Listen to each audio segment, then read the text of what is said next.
নির্বাচিত করা হয় নাই, সুতরাং জনগণের প্রতিনিধিত্ব আপনি করেন না। যার কারণে আমাদের বক্তারা বলেছে 15 বছর যাবৎ বাংলাদেশে যখন অবৈধ সরকার এদেশের মানুষের উপর নির্যাতন চালিয়েছিল, তখন তোমরা কোথায় ছিলা? বাংলাদেশে তখন জাতিসংঘ মানবাধিকারের অফিস খোলার প্রয়োজনীয়তা অনুভব করা নাই।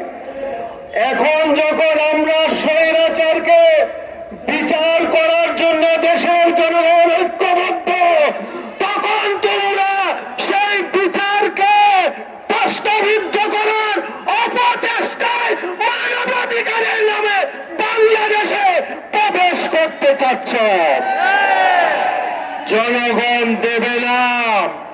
জনগণ না দিলে 15 বছরের দখলদার ফ্যাসিবাদ টিকে থাকতে পারে নাই। তোমরা বাংলাদেশে অফিস খুলতে পারবা না। আরেকটা কথা বলতে চাই, জনগণ আমাদেরকে সামনে এদেশ পরিচালনা করার জন্য ভোটের ব্যবস্থা করার জন্য বলা হয়েছে। যতদিন পর্যন্ত নির্বাচিত প্রতিনিধি না আসবে, ততদিন পর্যন্ত জনগণের মেন্টেনের বিরুদ্ধে কোন রকমের চুক্তি কাউকে এদেশে অনুপ্রবেশের সুযোগ দেওয়া যাবে না।